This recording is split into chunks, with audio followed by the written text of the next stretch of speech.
जी नमस्कार, मैं रोहित आपका मित्र, आपका साथी, आपका दोस्त। कैसे हैं आप सभी लोग? उम्मीद सब लोग अच्छे हैं, सब लोग अच्छे होंगे।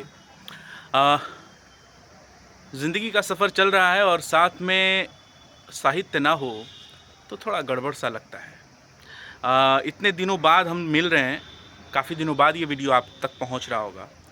अ, मैं इतने दिनों में थोड़ा व्यस्त था, मोबाइल भी ख़राब चल रहा था, अभी भी ख़राब ही है, ये किसी और मोबाइल से मेरी रिकॉर्डिंग है। मैं 2 किताबों के नाम लूँगा, जिन्हें मैंने पिछले दिनों पढ़ा और मुझे बहुत कुछ उसमें प्राप्त हुआ, बहुत कुछ मिला। पहली किताब मैंने पढ़ी चित्रलेखा, भगवती चरण वर्मा की चित्रलेखा एक उपन्यास है, जो कालजयी रचना है हिंदी साहित्य में। यदि आप पाप और पुण्य के द्वंद्व में फंसे हुए हैं, प्रेम और आकर्षण, या यूं कहें कि देह आकर्षण के बीच आपका द्वंद्व चलता रहता है अक्सर, कि कौन बड़ा है, कौन छोटा है, कौन महान है, कौन नहीं है,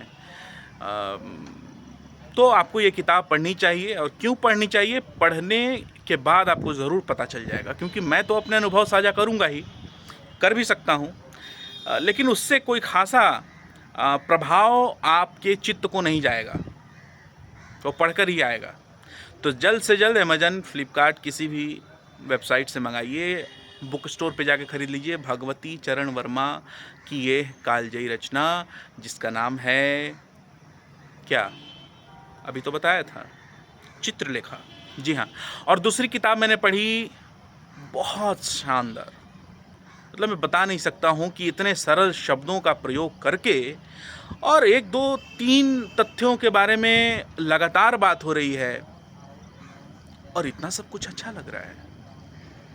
एक खिड़की है उस उपन्यास में, आप समझ चुके होंगे। जी हाँ, मैं बात कर रहा हूँ विनोद कुमार शुक्ल की कृति दीवार में एक खिड़की रहती थी, उसी की।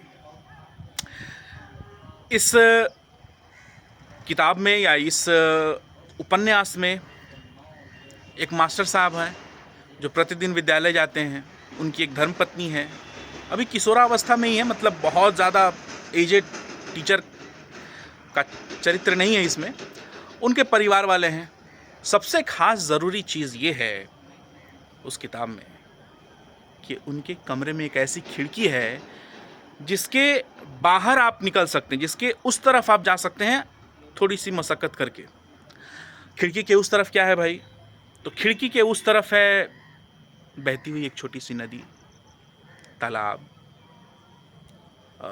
वन, ऐसे फूल, तितलियाँ, और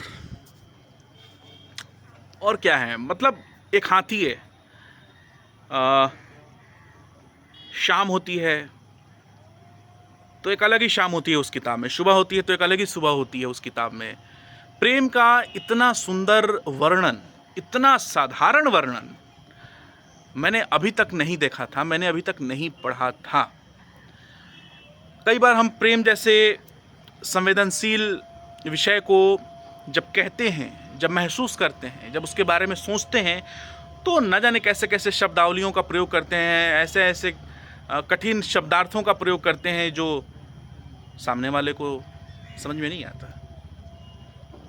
लेकिन विनोद कुमार शुक्ल की ये किताब, जिसका नाम है दीवार में एक खिड़की रहती थी, उसे पढ़कर हम ये भली भांति जान जाएंगे कि प्रेम जितना सरल होगा उतना ही सुंदर होगा। तो ज़रूर आप ये किताब पढ़ें और विनोद कुमार शुक्ल की खिड़की के माध्यम से दुनिया की खूबसूरती को देखें। फिर मिलेंगे एक नए वीडियो के साथ। तब तक आप सब लोग अपना धन्यवाद रखें। माफ़ कीजिएगा, मैं क्या बोल गया। आप सब लोग अपना ख्याल रखें और आप सभी का धन्यवाद मैं करूँगा ये वीडियो देखने के लिए। इसे लोगों तक पहुँचाएँ, और कुछ नहीं तो आपने कौन सी किताब इन दिनों पढ़ी या कौन सी किताब पढ़ रहे हैं उसका जिक्र ज़रूर करें। धन्यवाद। अगली वीडियो एक नई किताब के साथ, एक नए अनुभव के साथ। Bye bye.